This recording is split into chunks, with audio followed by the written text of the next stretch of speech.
কর্মী অভিজিৎ সরকার খুনে এবার 3 পুলিশকে জেলে পাঠিয়েছে কোর্ট। পুলিশ ইন্সপেক্টর রত্না সরকারের জামিন খারিজ হয়েছে এবং তৎকালীন ওসি নারকেলডাঙ্গা তার জামিনও খারিজ করা হয়েছে। জেলেই থাকতে হবে হোমগার্ড দীপঙ্কর দেবনাথকেও। অভিজিৎ সরকার খুনের মামলায় মোট 4 জনের জামিন খারিজ হলো। 31 জুলাই পর্যন্ত 4 জনকে জেল হেফাজতে থাকতে হবে। আর এই গোটা বিষয়ে ইতিমধ্যেই বিড়ম্বনা বেড়েছে কার বিধায়ক পরেশ পাল এবং 2 কাউন্সিলরে, কারণ 12ই আগস্টের মধ্যে সমন পাঠানোর নির্দেশও দিয়েছে আদালত। আর এই বিষয়ে অভিজিৎ সরকারের ভাই তার বক্তব্য শোনাবো। এটা তো আমরা প্রথম থেকেই বলে গেছিলাম যে এই ওসি শুভজিৎ সেন, রত্না সরকার, দীপঙ্কর খুন করে কি করে তার প্রমাণ নষ্ট করা যায়। এটা শুধু অভিজিৎ সরকার না, খুঁজে দেখুন এরা আরও এরম কত খুনকে এইভাবে নষ্ট করেছে, তাদের প্রমাণ লোপাট করেছে। শুধু একটা অভিজিৎ সরকার নাকি, দেখুন নারকেলডাঙ্গা থানায় এনারা থাকতে থাকতে কত খুনের প্রমাণ এরা নষ্ট করেছে। এরা যদি আজকে ছাড়া পেয়ে যায় আরও কত খুনের প্রমাণ এরা লোপাট করবে। মহামান্য বিচার যাতে এটা বোঝে এবং এদের ইমিডিয়েট এদের জেল কাস্টাডি করা অতিরিক্ত প্রয়োজন। আমরা বিষয় নিয়ে আরো জানবো, কথা বলবো। পিয়ালি এই মুহূর্তে আমাদের সঙ্গে রয়েছেন, আমাদের প্রতিনিধি সরাসরি। পিয়ালি, বড় ব্রেক এটা, কারণ বিজেপি কর্মী খুনে 3 জন পুলিশকে এবার জেলে পাঠানো হলো এবং অন্যদিকে বিধায়ক পরেশ পাল সহ আরো 2 কাউন্সিলরের কিন্তু এবার আরো অস্বস্তি বাড়লো। কি বললো আজকে কোর্ট? একেবারে দেখো, কোর্টের মুড কিন্তু আজকে প্রথম থেকে বোঝা যাচ্ছিল। কোর্টকে আমরা দেখেছি মন্তব্য করতে, যখন রত্না সরকার তিনি তার পারিবারিক কথা উল্লেখ করে তিনি যখন জামিনের আবেদন করছিল, কোর্টকে আমরা দেখি মন্তব্য করে যদি রক্ষকই ভক্ষক হয়ে যায় তাহলে সাধারণ মানুষ, আমার আপনার মতন সাধারণ মানুষ তারা কোথায় যাবে? সমাজের সাধারণ মানুষ। একেবারে রত্না সরকারের আইনজীবীর উদ্দেশ্যে এই মন্তব্য ছুড়ে দিয়েছিলেন। আবার যখন শুভজিৎ সেনের আইনজীবী তিনি জামিনের আবেদন করছিলেন, তিনি বলছিলেন যে তিনি এই ধরনের অভিযোগ যে আনা হয়েছে সেটা সঠিক নয়।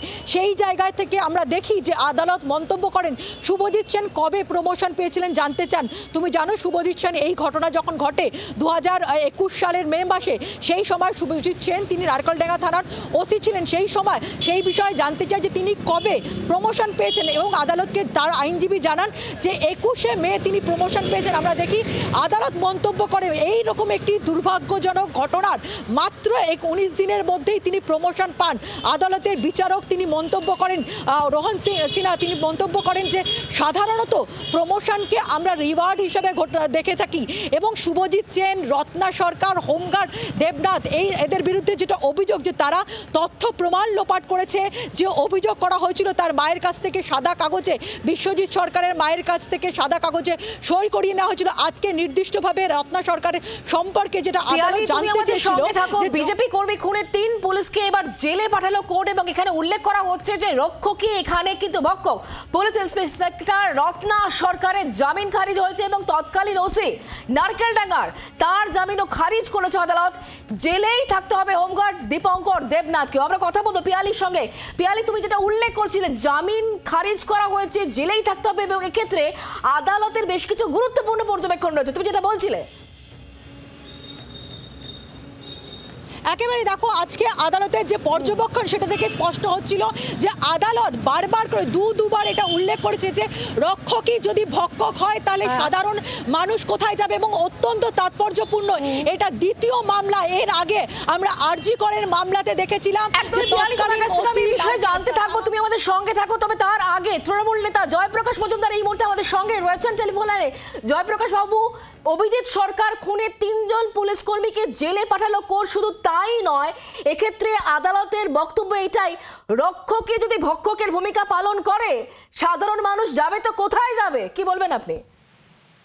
না, আদালত কি বলতে চেয়েছে? পুলিশ তাকে খুন করেছে? আমি বুঝতে পারলাম না। যদি কোনো অপরাধ হয়ে থাকে সিবিআই তো তদন্ত করছে, এই তদন্ত তো সিবিআই করছে, তদন্তের ভার সিবিআই কে দিয়ে দেওয়া হয়েছে। তাহলে অপরাধী হবে হয় যে খুন করেছে সে, তাদের কোনো খোঁজ খবর নেই, পুলিশ অফিসারদের জেলে পাঠানো হচ্ছে সিবিআই এর কথাতে। এর মাঝখানে সিবিআই একদিন ঘুমিয়েছিল, আদালতই বলেছে সিবিআই কোনো কাজ করেনি। তাহলে কাজের কাজ যদি না করে থাকে আদালত সেই তাদের যে না, সিবিআই সাপ্লিমেন্টারি চার্জশিটে উল্লেখ করা হয়েছিল ভয় দেখানো হয়েছে, ভয় দেখানোর অভিযোগ রয়েছে, আরে সেই সঙ্গে তথ্য supplementary প্রমাণ 2 বছর, লোপাটের 3 অভিযোগ বছর রয়েছে, পরে- এগুলো উল্লেখ করেছে শুনুন, সিবিআই সাপ্লিমেন্টারি শুনুন, চার্জশিটে। আমাকে বলতে দিন, বলুন। আপনারা বলবেন আপনাদের কথা আপনাদের সময়। সাপ্লিমেন্টারি চার্জশিটের নামে তো বছরের পর বছর কেটে যাচ্ছে, সেই সময় আদালত বলছে সিবিআই কাজ করছে না। আজকে তথ্য প্রমাণ দিয়ে সিবিআই যদি প্রমাণ করে তাহলে অপরাধীদের শাস্তি হয়। সিবিআই যখন নিজেরা পাচ্ছে না তখন নিজেদের ব্যর্থতার গ্লানি লোকাল পুলিশদের ওপর চাপিয়ে দিয়ে একটা ফলস ন্যারেটিভ তৈরি করতে চাইছে, এবং এখানেই হচ্ছে সব থেকে বড় ফ্যালাসি। বিজেপি কেস করার জন্য সিবিআই কে বলছে, সিবিআই গিয়ে কাজ না করে এতদিন হয়ে গেছে।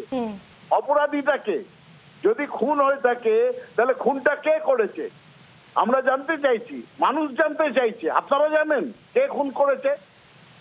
জয়প্রকাশ বাবু, আপনার বক্তব্য পরিষ্কার। অনেক ধন্যবাদ আমাদের সঙ্গে টেলিফোন লাইনে থাকার জন্য। বিজেপি নেতা সুকান্ত মজুমদার এই মুহূর্তে আমাদের সঙ্গে রয়েছেন টেলিফোন লাইনে। সুকান্ত দা, আপনি নিশ্চয়ই শুনলেন জয়প্রকাশ মজুমদারের বক্তব্য।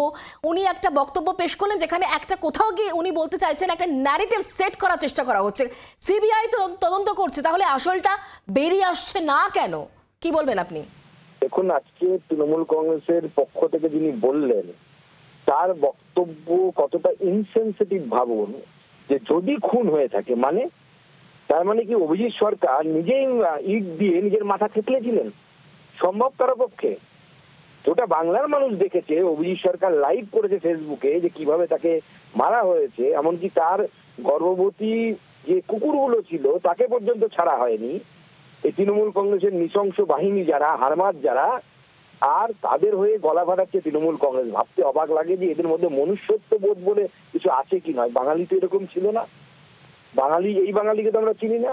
এবং আজকে সিবিআই এর দাবিতে যে কোর্ট জামিন দেয়নি, পুলিশ যাদের পুলিশ কর্মী, 3 পুলিশ কর্মী তারা জেলে গেছে, এবং এই বার্তাটা পুলিশ কর্মীদের কাছে যাওয়া দরকার যে পার্টি কাউকে বাঁচাতে পারবে না। তারা ভারতবর্ষের সংবিধানের শপথ নিয়েছে, নিরপেক্ষ ভূমিকা পালন করুন।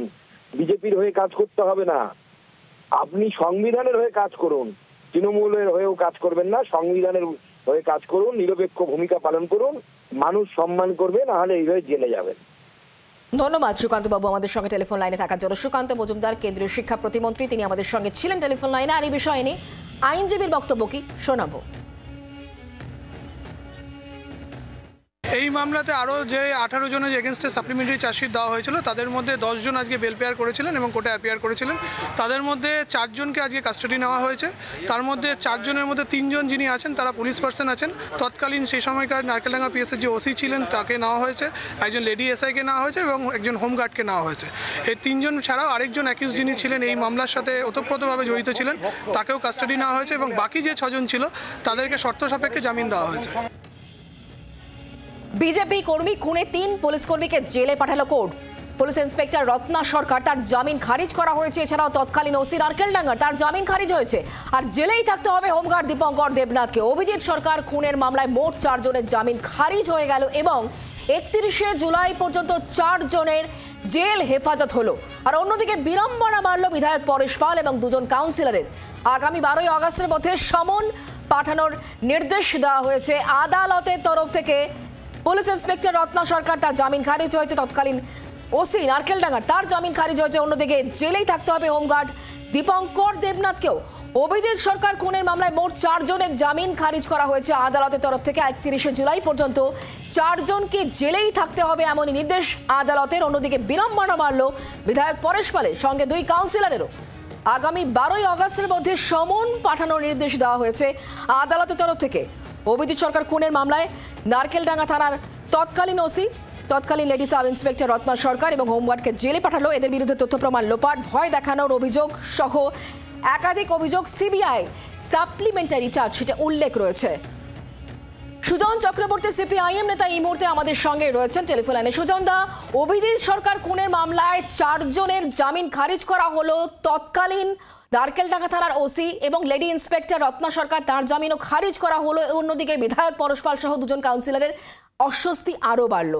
রক্ষকই ভক্ষক এই কথা উল্লেখ করছে আজকে আদালত। কি বলবেন আপনি?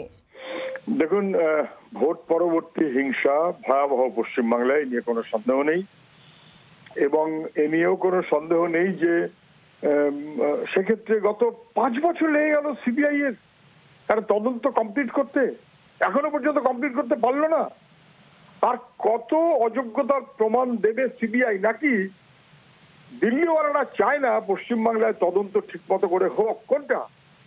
আজ এতদিন পর সিবিআই কোর্ট শেষমেশ ওসি সহ লেডি ইন্সপেক্টর সহ 4 জনকে জেল নির্দেশ দিয়েছে এবং তাতে বাকিদেরও নিশ্চয়ই একটু অস্বস্তি বাড়বে। আবার 6 জনকে জামিনও দিয়েছে। ফলে সব মিলিয়ে যেভাবে যে তৎপরতায় দেখা উচিত ভোট পরবর্তী হিংসা অথবা পশ্চিমবাংলার নানানবিধ অপরাধ যা সিবিআই তদন্ত করছে ঠিক মতো করে দেখছে বলে অন্তত আমার মনে হয় না। আগে কোর্ট একটা অর্ডার দিয়েছে, তারপর দেখা যাক কি হয়। বাংলার আওয়াজ, বাঙালির আবেগ, জি 24 ঘন্টা।